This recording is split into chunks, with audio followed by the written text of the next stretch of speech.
So, The Crow remake is now out in theaters and IMAX screens alike, and you know what, before anybody says anything, no, I'm not doing it.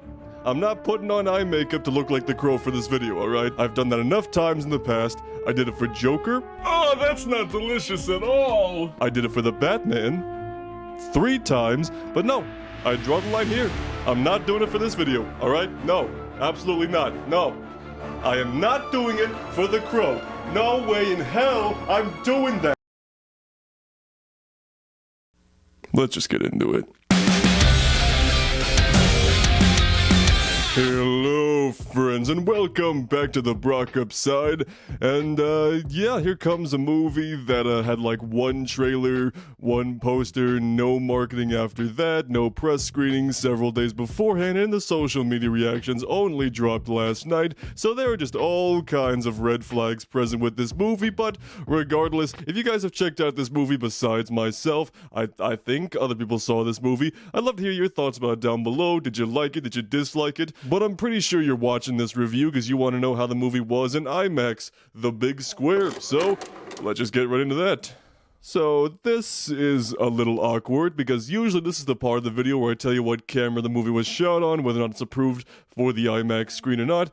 However, I couldn't find any info on that sort of thing for this movie. I went through all the usual channels of like IMDb and all of that. I can tell you that it was shot on Hawk Class X anamorphic lenses, but apparently they didn't use a camera. I'm not even sure this movie even exists, to be honest with you. So, non-existent camera aside, as far as the aspect ratio goes, you could probably predict that it's only at the 2:3:9 aspect ratio, never filling up the entire IMAX screen even once. And like I've said before, that's not necessarily a deal breaker when it comes to IMAX releases if the visuals and the cinematography and all that other good stuff, you know, compensates for it, but this time,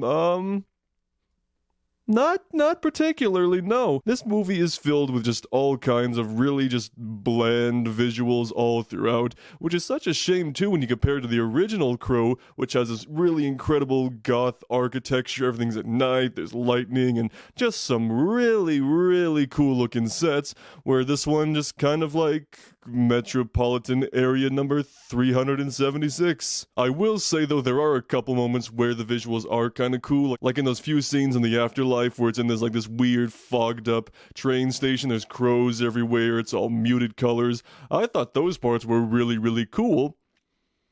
And the only scenes in the movie where the filmmakers were like, oh yeah, that's right, we're making a Crow movie.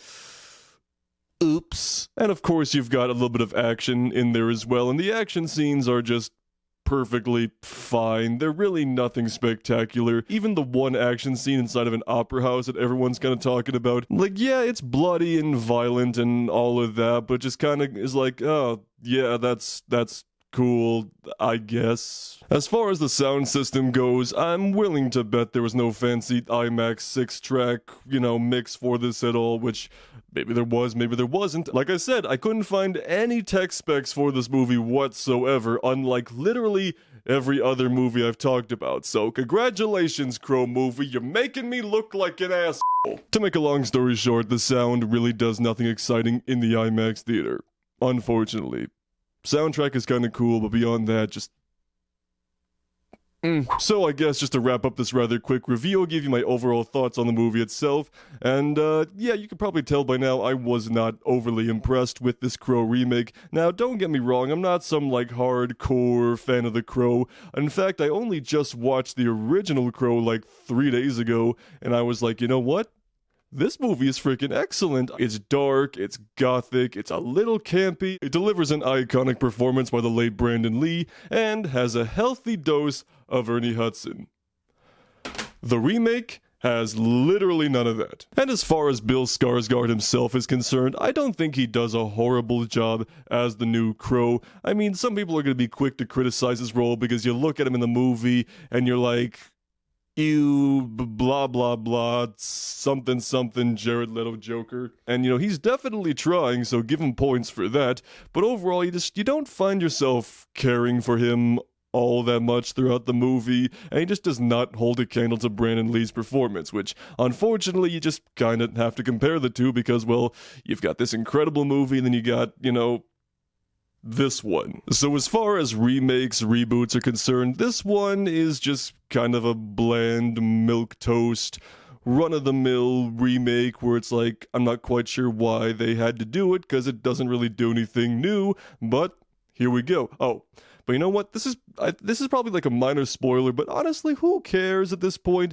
But this movie, the one thing that really irritated me is the fact that it uses my least favorite trope of these modern reboot, adaptation, whatever.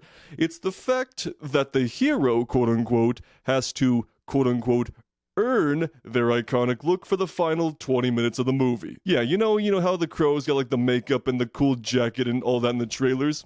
Only for the final battle.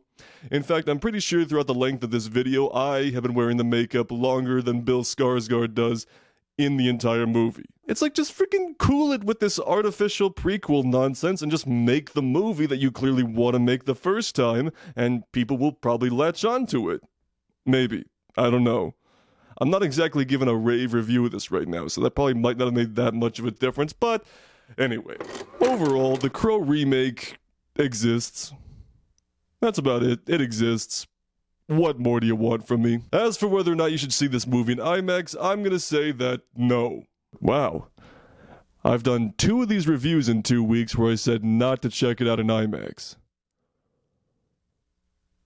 At least we've still got Alien Romulus. You can go check that out. I got a review somewhere. You should just go see that instead. I don't fucking know. So those are my thoughts on the Crow remake. If you want to see another IMAX review from me, I got just the thing right over here. Otherwise, we'll see you on the Brockopp side.